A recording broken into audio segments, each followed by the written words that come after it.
Company issues a document called prospectus. Public company जब share issue करती है तो उसे शेयर इशू करने के लिए क्या जारी करना पड़ता है? पब्लिक डॉक्यूमेंट, जिसका हम लोग क्या कहते हैं? प्रोस्पेक्टस। प्रोस्पेक्टस बहुत टाइप के होते हैं, जैसे रेड हायरिंग प्रोस्पेक्टस, एवराइज प्रोस्पेक्टस। तो डिफरेंट टाइप्स ऑफ प्रोस्पेक्टस हम लोग को अभी उतने डिटेल्स में नहीं जानना है, बट ये जानना है कि प्रोस्पेक्टस क्या होता है। तो प्रोस्पेक्टस में सारी डिटेल्स होती है कि कंपनी आपसे अगर पैसे ले रही है शेयर्स के बदले, आपको शेयर दे रही है और बदले में क्या लेगी? पैसे। तो वो पैसे का कंपनी क्या करेगी? सब कंपनी आपसे पैसे किस प्रकार से लेगी, यानी सारे पैसे आपके शेयर्स के एक बार में लेगी, यानी लमसम, कि पैसे आपसे इंस्टॉलमेंट में लेगी। वो सारा डिटेल्स कंपनी का प्रोस्पेक्टस में होता है। अब जिन पब्लिक को हमारी कंपनी में शेयर्स खरीदनी है तो वो कंपनी का प्रोस्पेक्टस पहले रीड करते हैं, और प्रोस्पेक्टस को रीड करने के बाद फॉर्म फिलअप करके कंपनी के बैंक अकाउंट में कंपनी के अनुसार, यानी प्रोस्पेक्टस में जो डिटेल्स है उसके अनुसार पैसा जमा करवा देते हैं। अब उसके बाद कंपनी अपना समय देती है, और कंपनी समय में क्या करती है? आपके प्रोस्पेक्टस में जो आपने अपना डिटेल्स सबमिट किया है उसको वेरीफाई करवाती है। और अगर आप जो भी एप्लीकेंट्स हैं, यानी जिन्होंने अप्लाई किया है, वो अगर बोनाफाइड पाए जाते हैं, बोनाफाइड मतलब कि जिनको आप शेयर्स अब इशू कर सकते हैं, जिनमें कोई भी टेक्निकल खामियां नहीं है, तो कंपनी उसको शेयर अलॉट कर देती है, और नहीं तो कंपनी क्या कर देती है? उनके पैसे को रिफंड कर देती है। ठीक है, तो प्रोस्पेक्टस समझ गए। अब देखो, जब कोई कंपनी शेयर इशू करती है, तो जैसे मान लो कि अगर किसी कंपनी ने 1 लाख शेयर इशू किया, देखिए मार्कर, जैसे अगर किसी कंपनी ने 1 लाख शेयर इशू किया, नंबर ऑफ शेयर्स कितना है? 1 लाख।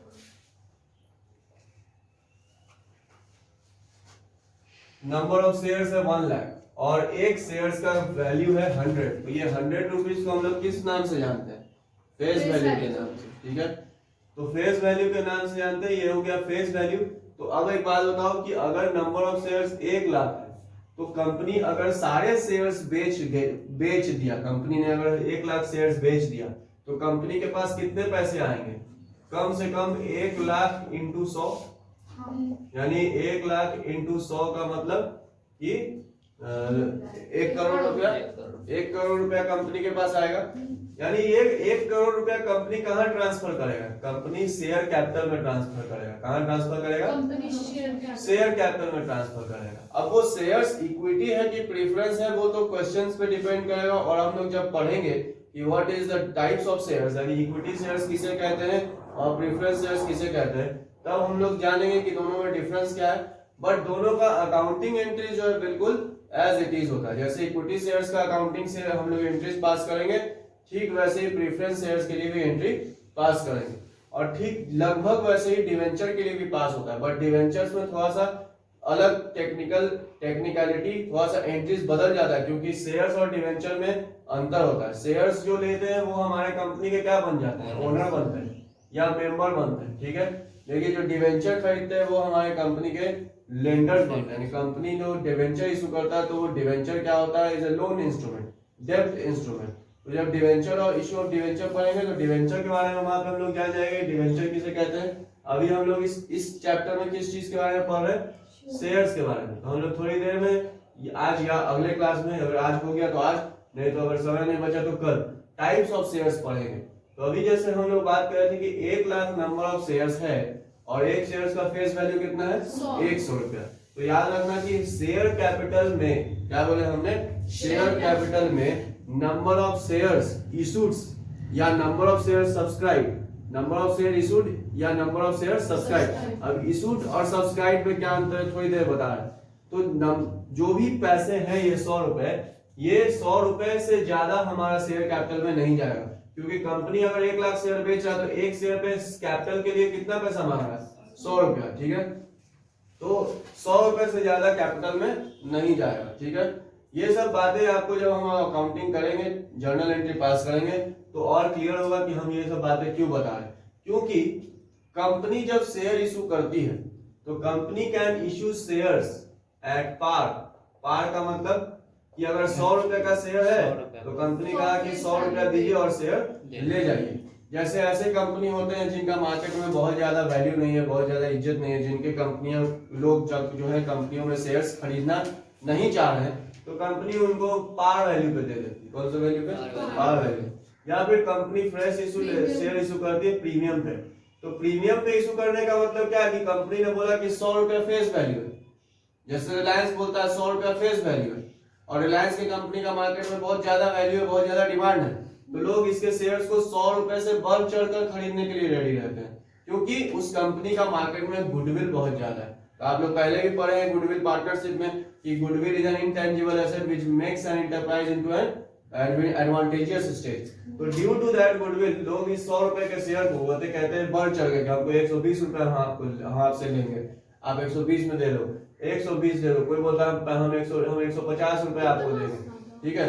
तो ये जो एक्स्ट्रा पैसा मिल रहा है 20 रुपया 50 रुपया, इसको कहते हैं प्रीमियम। तो प्रीमियम जो होता है वो कंपनी का कैपिटल प्रॉफिट हो जाता है। प्रीमियम क्या होता है? कंपनी का कैपिटल प्रॉफिट हो जाता है। और कैपिटल प्रॉफिट क्या होता है वो हम लोग थोड़ी देर में, हम लोग जब अकाउंटिंग एंट्रीज करेंगे तब बताएंगे। तो अभी बस इतना समझ लो कि अगर मान लो किसी कंपनी ने बोला कि 100 रुपया फेस वैल्यू है और कंपनी शेयर इशू करेगा प्रीमियम पे, कंपनी किस पे शेयर इशू करेगा? प्रीमियम पे। प्रीमियम मान लो बोल रहा है 20 रुपया, या कंपनी बोलेगा कि 20% प्रीमियम, दोनों का मतलब सेम है, 20% या 20 रुपीज, क्योंकि 20% ऑफ 100 क्या होगा? 20 होगा। या कंपनी क्वेश्चन में कहेगा 50% प्रीमियम, तो whatever will be the premium, जो भी प्रीमियम होगा वो फेस वैल्यू में क्या हो जाएगा? ऐड हो जाएगा।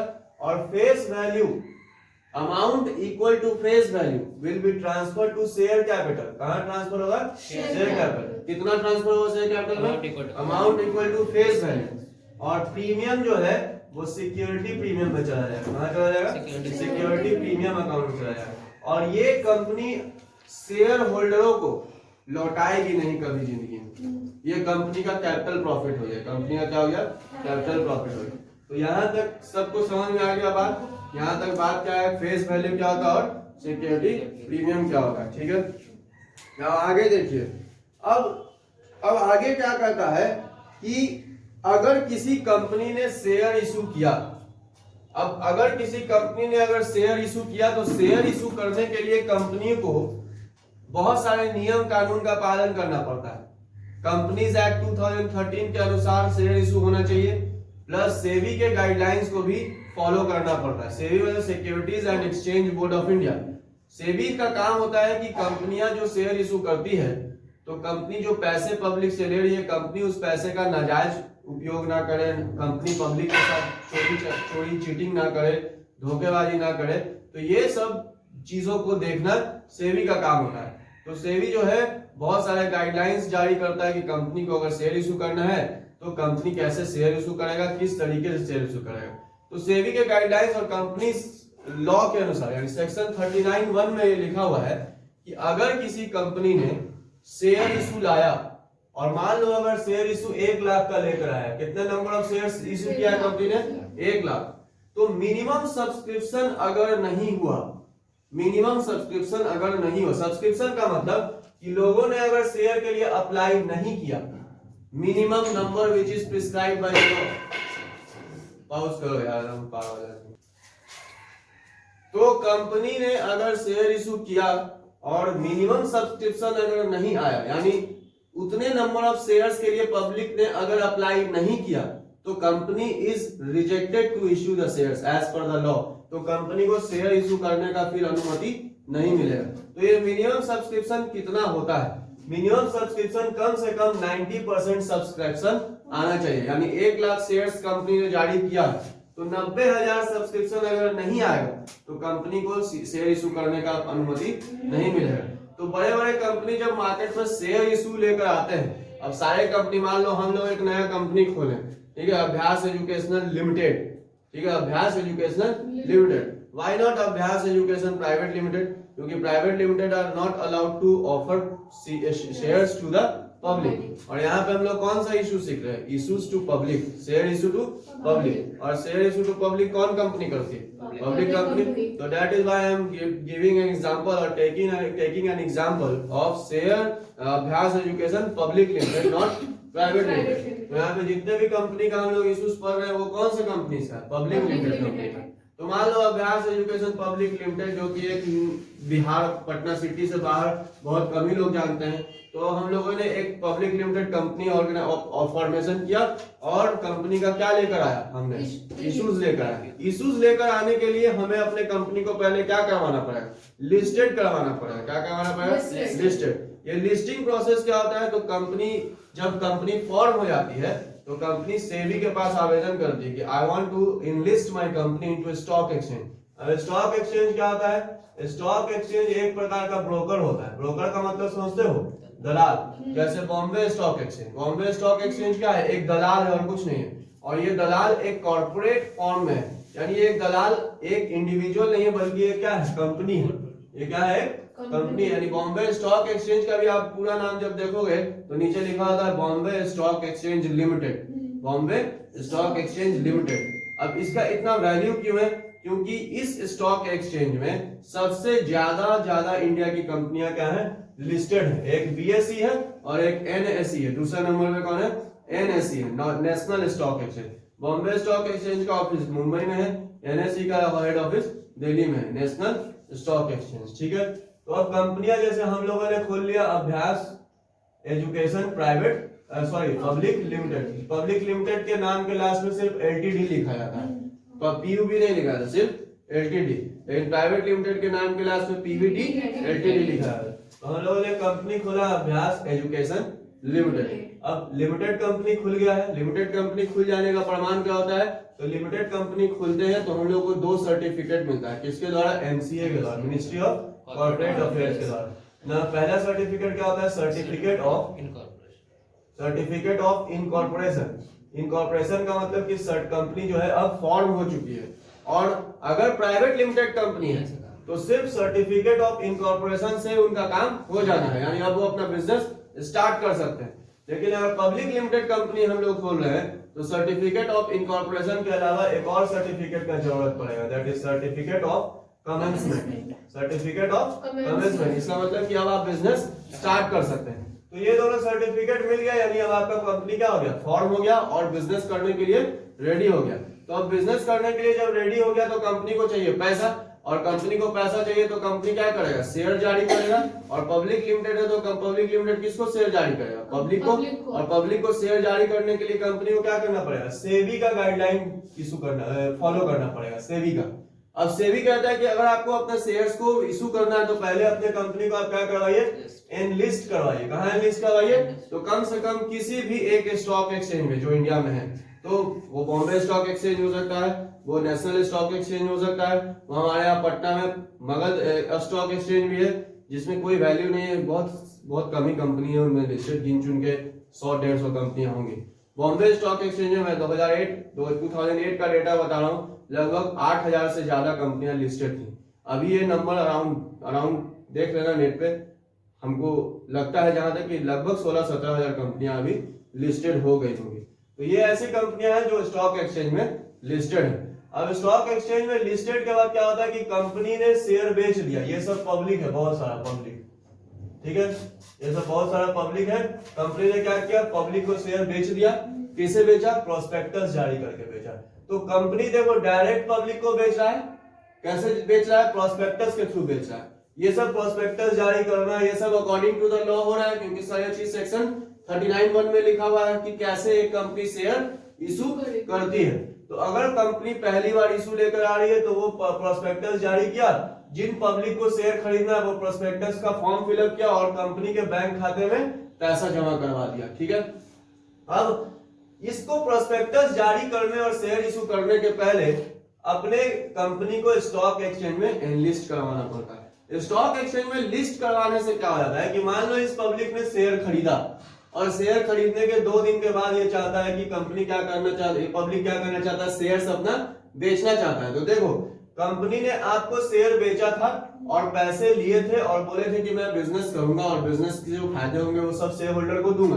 तो कंपनी शेयर्स का खरीद बिक्री करने के लिए कंपनी ने ना खुला है। अब आपको अगर शेयर बेचना है किसी दूसरे पब्लिक को तो बीच में क्या चाहिए, एक ब्रोकर चाहिए। यही काम करता है स्टॉक एक्सचेंज, बस खरीदवाली और बिकवाली को रेगुलेट करता है और बीच का एक कमीशन खाता है। तो यही काम बस होता है स्टॉक एक्सचेंज का, बॉम्बे स्टॉक एक्सचेंज हो या नेशनल स्टॉक एक्सचेंज हो। तो हम लोग जो शेयर्स खरीद बिक्री करते हैं वो या तो प्राइमरी मार्केट से, यानी प्राइमरी मार्केट जैसे अभी रिलायंस जियो मार्ट का एक आईपीओ आने वाला है, और जिनको लाखपति बनना है 6 महीना 7 महीना, तो 50,000 रुपया रिलायंस जियो मार्ट में लगा देना, मेरे बात को डेट के साथ नोट कर लेना।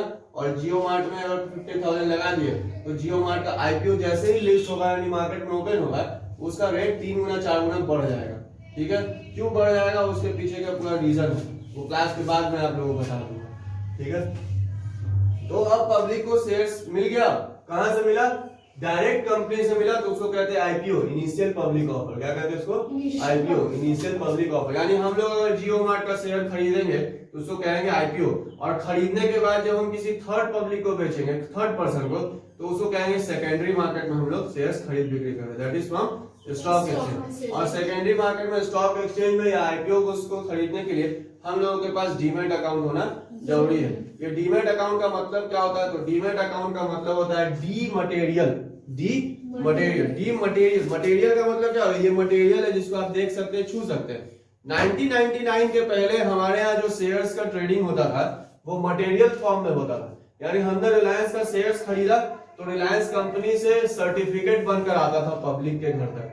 और होता क्या था कि हमने आज रिलायंस से एक शेयर्स खरीदा और जब तक सर्टिफिकेट कंपनी वाले भेज रहे थे तब तक वो आते क्या हुआ, हमने तीसरे को भेज दिया। यानी ये पूरा एक सिस्टम लगा रहता था सर्टिफिकेट इश्यूज करने के लिए, और इन सब में बहुत पहले टाइम लगता था और शेयर्स का ट्रेडिंग करना भी बहुत मुश्किल था। But thanks to the technology जैसे जैसे डेवलप हुआ सब कुछ क्या होते चला गया, आसान होते चला गया। आज जो शेयर ट्रेडिंग के लिए हम लोगों को कहीं स्टॉक एक्सचेंज के बाहर जाकर लाइन लगाना नहीं पड़ता। लेकिन अगर ये फील करना है कि जब टेक्नोलॉजी नहीं था तब हम लोग शेयर्स का ट्रेडिंग कैसे करते थे, तो एक मूवी आया था गुरु, अभिषेक बच्चन ऐश्वर्या राय था, है ना। आप लोग भी जो लोग यूट्यूबर्स हमारे चैनल को देख रहे हैं, गुरु मूवी देखिए, वेब सीरीज भी है, ठीक है, आप लोग शांत रहेंगे। ठीक है, गुरु मूवी देखिए, उसमें आपको जरूर समझ में आएगा कि पहले जमाने में कितना टफ हुआ करता था शेयर्स का ट्रेडिंग करना। स्टॉक एक्सचेंज के बाहर लंबी लंबी लाइन लगती थी। ठीक है, बट अब आपको लोगों के लिए क्या है, घर बैठे आप लोग कंप्यूटर पे शेयर ट्रेडिंग कर सकते हैं। जिनको शेयर ट्रेडिंग करना है कांटेक्ट करना है हमारे नीचे दिए हुए नंबर पे। ओके, तो अभी हम लोग स्टार्ट करते हैं आगे। एडिट कर देना जी, ठीक है, एडिट कर देना, ठीक है, आगे बढ़ते हैं। ये सब बात समझ में आया? सर प्राइमरी मतलब हम अगर कोई एक पर्सन से पर्सन खरीदेगा तभी डीमैट अकाउंट बनेगा। हाँ, पर्सन से पर्सन तो आप खरीद ही नहीं सकते हैं। पर्सन से पर्सन आप ट्रांसफर होता है शेयर्स, तो उसी को तो बोलते हैं शेयर ट्रेडिंग करना। हमने बेचा, उसने खरीदा। लेकिन कंपनी से लेगा तो नहीं बनता, डायरेक्ट सभी डीमैट से ही होता है। कंपनी आपके डीमटेरियल में, डीमटेरियल का एक अकाउंट है जो डिजिटल फॉर्म में, आपने कंपनी से शेयर खरीदा, कंपनी ने आपके डीमैट अकाउंट में आपके नाम पे उतने शेयर्स ट्रांसफर कर दिए और आपके पैसे को कंपनी ने ले लिया। ठीक है, तो ये सब डीमटेरियल फॉर्म में होता है। पहले क्या होता था, अभी बैंक में भी तो सब कुछ डीमटेरियल हो गया। अब क्या ऑनलाइन बैंकिंग है, नेट बैंकिंग है, सब क्या पेपरलेस, तो वो भी क्या हो गया एक प्रकार से डीमटेरियल हो गया। डीमैट का मतलब हुआ डीमटेरियल। कुछ लोग के दिमाग में डीमैट का मतलब शेयर ट्रेडिंग करना, डीमैट का मतलब डीमटेरियल। और 1999 में जब इंडिया ने अपने शेयर ट्रेडिंग को डीमटेरियलाइज किया था तो वो एक वर्ल्ड रिकॉर्ड बना था, और Guinness book of world record में रिकॉर्ड हुआ था कि लगभग 1 महीना या उससे कम समय में, मेरे को एग्जैक्ट अभी नहीं याद है, 2008 में हम ये पढ़ रहे थे कभी किसी मैगजीन में कि इंडिया ने एक रिकॉर्ड बनाया था, एक बहुत ही लिमिटेड समय में अपने यहाँ देश में जितने भी कंपनियों के शेयर्स हैं सबको डीमटेरियलाइज कर दिया था। यानी सबको क्या कर दिया था, डिजिटल फॉर्म में कन्वर्ट कर दिया था। और ये इजी टास्क नहीं था, बहुत ही हार्ड टास्क था, जिसको इंडिया ने बहुत ही आसानी से और बहुत ही कम समय में किया और दुनिया में एक रिकॉर्ड कायम किया। ठीक है, तो इंडिया वाले जब कुछ भी करते हैं तो वो अजूबा ही करते हैं। जैसे देखो स्पेस में भी हम लोगों ने रॉकेट भेजा, तो क्या रिक्शे के भाड़े में 5 रुपए 6 रुपए के कॉस्ट पे हम लोगों ने भेज दिया, लेकिन नासा वही चीज को 400 रुपए पर किलोमीटर के हिसाब से भेजता है, हम लोग 7-8 रुपए किलोमीटर के हिसाब से भेज दिए। तो Indians brains are world famous. जैसे इंडियन, जैसे कार्स जब हम लोग बोलते हैं तो जापान का नाम याद आता है, जर्मनी का नाम है, लेकिन अगर ब्रेन की बात किया जाए कि दुनिया में सबसे ज्यादा अच्छे ब्रेन कहाँ पाए जाते हैं, दिमाग वाले लोग, तो इंडिया के लोग तरफ देखते हैं। India produces best doctors, best engineers and all of the best chartered accountants in the world, तो India is famous for that. ठीक है, तो यहाँ तक सबको समझ में आ गया।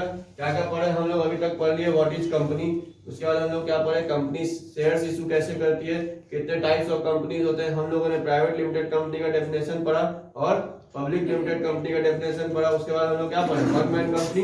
तो ये सब जितने भी आप लोगों को लग रहा हो कि हम लोगों ने बकवास पढ़ा या बकवास सुना, वो आप लोगों के थ्योरी के लिए काम आएगा। बिहार बोर्ड वाले के लिए तो 50 नंबर यही सब हमारे बकवास से ही आप लोगों को मिल जाएगा। तो कृपया करके हमारे बकवास पे ध्यान दे, अपने बकवास पे ध्यान ना दे। ठीक है, यहाँ तक समझ में आ गया बात, आगे बढ़ते हैं। तो मिनिमम सब्सक्रिप्शन क्वेश्चन है, एक इंपॉर्टेंट क्वेश्चन कि मिनिमम सब्सक्रिप्शन कितना होना चाहिए, 90%। अब देखो कभी क्या होता है, जैसे हम लोगों ने अपना अभ्यास एजुकेशन पब्लिक लिमिटेड जारी किया, हमारे कुछ लोग आकर बोले कि सर मान लीजिए 90% शेयर सब्सक्राइब नहीं हुआ, तब तो क्या होगा, आपका इज्जत चला जाएगा। इज्जत नहीं चला जाएगा, लोग शेयर्स खरीदने के लिए तैयार नहीं हो रहे हमारे कंपनी का, तो मार्केट में क्या होगा, एक गलत मैसेज जाएगा कि भाई इस कंपनी के कोई शेयर्स खरीदने के लिए तैयार नहीं हो रहे, इस कंपनी का शेयर्स मत खरीदना। तो अब कंपनियां क्या करती है, जब कोई नया कंपनी आता है तो वो इस मुसीबत से निकलने के लिए, क्योंकि सेबी ने लॉ बना दिया कि 90% क्या होना चाहिए, शेयर्स सब्सक्राइब होना चाहिए, तो इस मुसीबत से निकलने के लिए कंपनियां जब शेयर्स इशू करती है, इवन छोटी कंपनियां नहीं बड़ी बड़ी कंपनियां भी जब शेयर्स इशू करती है, तो वो शेयर इशू प्रोसेस के लिए एक मर्चेंट को हायर कर लेती है, मर्चेंट बैंकर जिसको बोलते हैं, जैसे स्टेट बैंक ऑफ इंडिया एक बहुत बड़ा मर्चेंट बैंकर है इंडिया में। स्टेट बैंक ऑफ इंडिया का जो प्रॉफिट होता है वो रिटेल बैंकिंग से तो लगभग ना के बराबर होता है, मर्चेंट बैंकिंग से ये लोग बहुत ज्यादा प्रॉफिट कमाता है। तो मर्चेंट बैंक के बोलोगे सर इस पटना में तो नहीं है, हाँ पटना में एक भी मर्चेंट बैंकर्स यहाँ पे ब्रांच नहीं है, क्योंकि पटना में इंडस्ट्री के नाम पे है ही क्या, श्री कमल सत्तू है और क्या है और कोई कंपनी है, और आपको मिलेगा सुरुचि बिंदी और Champaran meat house private limited, यही सब इंडस्ट्री है पटना में। इंडस्ट्री नाम तो कुछ है नहीं, तो जहाँ इंडस्ट्रीज होंगे वहीं तो मर्चेंट बैंकर्स होंगे। तो मुंबई में merchant bankers state bank of India का हेड ऑफिस है, और कोई भी कंपनी जब आईपीओ लेकर आती है तो वो एक मर्चेंट बैंकर्स हायर करती है। अब मर्चेंट बैंकर का काम क्या होता है कि आपने 1 लाख शेयर अगर इशू किया, ठीक है, तो वो कंपनी जो मर्चेंट बैंकर ने ठेका लिया है कि मैं आपके सारे शेयर्स को क्या करवा दूंगा, सब्सक्राइब करवा दूंगा। तो अगर मान लो कि पब्लिक ने 60,000 शेयर के लिए सब्सक्राइब किया, तो बाकी का 30,000 क्या करता है, मर्चेंट बैंकर खुद खरीद लेता है, और खुद खरीद लेता है तो क्या होता है, 90,000 सब्सक्रिप्शन पूरा हो गया, और 90,000 सब्सक्रिप्शन पूरा हो गया तो लॉ को किस चीज से मतलब है, लॉ ने क्या कहा, 90% सब्सक्रिप्शन होना चाहिए। लॉ ने थोड़ी ना कहा है कि 90% शेयर होल्डर्स इंडिविजुअल होना चाहिए, उन्होंने कहा कि 90% क्या होना चाहिए, सब्सक्राइब होना चाहिए। तो जब जितना बैलेंस अनसब्सक्राइब शेयर्स है उसके लिए मर्चेंट बैंकर क्या करता है, खुद सब्सक्राइब कर देता है और लॉ के प्रोसेस को फुलफिल कर देता है, और अब कंपनी क्या कर सकती है, अपने शेयर को इशू कर सकती है। यहाँ तक सबको क्लियर। अब जब कंपनी शेयर इशू करती है या कंपनी जो फॉर्मेशन होती है, तो कंपनी के फॉर्मेशन से लेकर के कंपनी के स्टार्ट होने तक का जो भी खर्चा होता है, उन सब खर्चों को कहते हैं प्रीलिमिनरी एक्सपेंसेस। क्या कहते हैं उसको, प्रीलिमिनरी एक्सपेंसेस। अरे प्रीलिमिनरी एक्सपेंसेस आप लोगों को हमने अपने ठेठ भाषा में बता दिया कि कंपनी के फॉर्मेशन का, प्री इनकॉर्पोरेशन से, प्री इनकॉर्पोरेशन का मतलब इनकॉर्पोरेट होने के पहले से लेकर के इनकॉर्पोरेट होने के बाद तक का, जब तक कि आपने बिजनेस को कमेंस ना कर दिया तब तक के सारे खर्चों को हम लोग क्या बोलते हैं, प्रीलिमिनरी एक्सपेंसेस। ठीक है, यानी शेयर इशू किया, प्रोस्पेक्टस जारी किया, कंपनी का लीगल चार्जेस पेड किया, स्टैम्प ड्यूटी पेड किया, ये सब क्या हो गया, प्रीलिमिनरी एक्सपेंसेस। ठीक है, प्रीलिमिनरी एक्सपेंसेस समझ गए, हिंदी का मतलब किताब में देखो एक बार। अच्छा, मिनिमम सब्सक्रिप्शन आप लोगों ने समझ गया कि क्या होता है, 90%। ठीक है, in case minimum subscription is not receive, अगर किसी कंपनी का बाई चांस समझ लो मिनिमम सब्सक्रिप्शन नहीं आया है, यानी 1 lakh number of shares company ने इशू किया है और 90,000 शेयर्स के लिए पब्लिक ने सब्सक्राइब नहीं किया है, इन केस तो क्या करना पड़ता है, application money shall be refunded with in 15 days. तो आपको आपके आईपीओ के क्लोज होने से 15 डेज के अंदर अंदर क्या करना पड़ता है, वो जो पैसे आपके पब्लिक ने कुछ भी जो 10-20 हजार पब्लिक ने पैसे जमा करवाए हैं एप्लीकेशन के नाम से, वो पैसे आपको क्या करने पड़ेंगे, रिफंड करने पड़ेंगे। ठीक है, बात समझ में आ गया। फिर प्रीलिमिनरी एक्सपेंसेस किसे कहते हैं, preliminary expenses are the expenses incurred for incorporating the company. क्या होता है, इनकॉर्पोरेट करने का जो खर्चा होता है उसको कहते हैं preliminary expenses, such as registration fee यानी कंपनी का इनकॉर्पोरेशन का खर्चा, रजिस्ट्रेशन फी यानी स्टैंप ड्यूटी का खर्चा, चार्टर्ड अकाउंटेंट जो स्टाफ के पूरे प्रोसेस प्रक्रिया का जो फीस लेगा वो खर्चा, legal expenses, public issues expenses यानी शेयर इश्यूज करने का जो आपने खर्चा किया, जैसे मर्चेंट बैंकर जो आपने हायर किया तो वो फ्री में थोड़ी आता है, मर्चेंट बैंकर वो आपसे कमीशन लेता है, वो आपसे अपना फीस लेता है, तो वो सब खर्चा क्या कहलाएगा, preliminary expenses. These expenses may be written off either from securities premium reserve of the companies or from the statement of profit and loss in the year they are incurred। यानी ये जो खर्चे हैं उन्हें आपको राइट ऑफ करने पड़ते हैं। राइट ऑफ का मतलब जैसे आपने प्रीलिमिनरी एक्सपेंसेस, जैसे मान लो हमने आज से कंपनी फॉर्मेशन का प्रक्रिया शुरू किया और आज से लेकर कंपनी के फॉर्म होने तक हमने 10,000 रुपया एक्सपेंस किया, तो ये 10,000 रुपया मेरा क्या है, प्रीलिमिनरी एक्सपेंसेस। मैं एंट्री पास करूंगा preliminary expenses account debit to bank, हमने खर्चा किया डेबिट, पेमेंट किया तो टू बैंक। अब इस प्रीलिमिनरी एक्सपेंसेस को हमें क्या करना है, राइट ऑफ करना है। राइट ऑफ कब करना है, इन the year in which company has form. पहले क्या होता था, प्रीलिमिनरी एक्सपेंसेस को हम लोग 4 या 5 साल में राइट ऑफ करते थे। पहले का नियम थोड़ा डिफरेंट था, लेकिन अभी का नियम क्या हो गया कि जिस साल आपने कॉर्पोरेशन किया, प्रीलिमिनरी एक्सपेंसेस इनकर्ड हुआ, उसी साल आपको उसे क्या कर देना पड़ता है,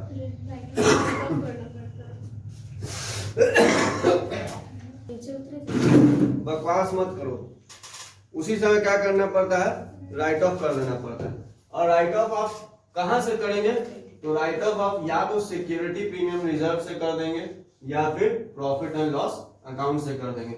और कंपनी लॉ में प्रॉफिट एंड लॉस अकाउंट को प्रॉफिट एंड लॉस अकाउंट के नाम से हम लोग नहीं जानते, statement of profit and loss that is surplus in the balance sheet, इस नाम से जानते हैं। आप लोग कैश फ्लो स्टेटमेंट में भी ये चीज पढ़े हैं, तो यहाँ पे भी देखो लिखा होगा कि या तो सिक्योरिटीज प्रीमियम रिजर्व से permitted by section 52 of the sub section 2 of the companies act 2013 और from the statement of profit and loss in the year in they are incurred. पहले ये क्या था, ये सिस्टम अलग था। अभी ये सिस्टम क्या है कि जिस साल आपका प्रीलिमिनरी एक्सपेंडिचर हुआ, इनकॉर्पोरेशन हुआ, उसी साल आप पूरे को क्या कर देते हैं, राइट ऑफ कर देते हैं। अब यहां तक तो बात थी कि कंपनी क्या होती है, कंपनी कितने टाइप की होती है, कंपनी पैसे कहां से पब्लिक से कैसे लेती है, तो either bye issue of shares और बाय इश्यू ऑफ डिवेंचर्स। तो हम लोग अभी इश्यू ऑफ शेयर्स पढ़ रहे हैं, इसलिए शेयर्स की बात करेंगे। उसके बाद हम लोग पढ़े कि कंपनी शेयर इशू करने के लिए कैसे इशू करती है, तो कंपनीज एक्ट के नियम को फॉलो करते हुए और सेबी के गाइडलाइंस को फॉलो करते हुए। ठीक है, दोनों के हमें नियम और गाइडलाइंस को फॉलो करने होते हैं शेयर इशू करने के लिए। और शेयर इशू करने के लिए एक पब्लिक कंपनी प्रोस्पेक्टस जारी करती है, और जिन पब्लिक को शेयर्स खरीदना होता है वो प्रोस्पेक्टस के लास्ट में फॉर्म फिलअप करता है और फॉर्म के साथ एप्लीकेशन मनी बैंक में जमा करवा देता है। किसके बैंक खाते में, कंपनी के बैंक खाते में। ठीक है, यहाँ तक सारा पिक्चर क्लियर है। तो अब हम लोग क्या सीखेंगे, issue of shares. Issue of shares को सीखने के पहले हमें तो ये समझना होगा कि शेयर्स होते क्या है। तो शेयर्स होते क्या है, हमने थोड़ा सा हिंट दिया था स्टार्टिंग में कि मान लो किसी कंपनी को अपने बिजनेस को एक्सपैंड करने के लिए 5 करोड़ रुपए की जरूरत है, तो कंपनी क्या करती है, उस 5 करोड़ को छोटे छोटे हिस्से में बांट देती है। जैसे 5 करोड़ को अगर हमने 100 रुपए के एक शेयर्स में बांटेंगे तो वो नंबर ऑफ शेयर्स कितना हो जाएगा, 5 लाख। अब 5 लाख शेयर्स अगर हम 5 लाख पब्लिक को कहेंगे कि एक एक शेयर तुम ले लो और 100 रुपए दे दो और कंपनी के क्या बन जाओ, मेंबर बन जाओ यार, शेयर होल्डर बन जाओ, तो ये भी है कि किसी एक पब्लिक पे बर्डन नहीं पड़ा। और दूसरी चीज कि किसी एक पब्लिक के बस की बात भी नहीं है कि वो 5 करोड़ रुपए बिजनेस में इन्वेस्ट करे, तो इसलिए क्या करते हैं हम लोग, उस टोटल शेयर कैपिटल को स्मॉल डिनोमिनेशन में बांट देते हैं। तो उस एक यूनिट को क्या कहते हैं, शेयर कहते हैं। एक यूनिट को क्या कहते हैं, शेयर। और जिन लोगों को हमारे कंपनी का एक यूनिट या एक से ज्यादा यूनिट का शेयर होल्डर बनना है, वो कंपनी में क्या करते हैं, शेयर्स के लिए अप्लाई करते हैं। ठीक है, शेयर्स के लिए क्या करते हैं, अप्लाई। और जब पब्लिक शेयर्स के लिए अप्लाई करते हैं तो कंपनी उसे क्या कहते हैं, कंपनी में शेयर्स सब्सक्राइब हुआ, कंपनी में शेयर्स क्या सब्सक्राइब हुआ। ठीक है, कंपनी शेयर इशू करता है और पब्लिक क्या करता है, शेयर के लिए सब्सक्राइब करता है। ठीक है, यहाँ तक बात क्लियर हो गया। आगे हम लोग पढ़ेंगे share capital of A company. ठीक है, बहुत ज्यादा हो रहा है, यहीं तक नहीं छोड़ा थोड़ा, तो बाकी सब बच्चे अभी नहीं हाँ स्टॉप कर दो, उस वीडियो को भेज दो।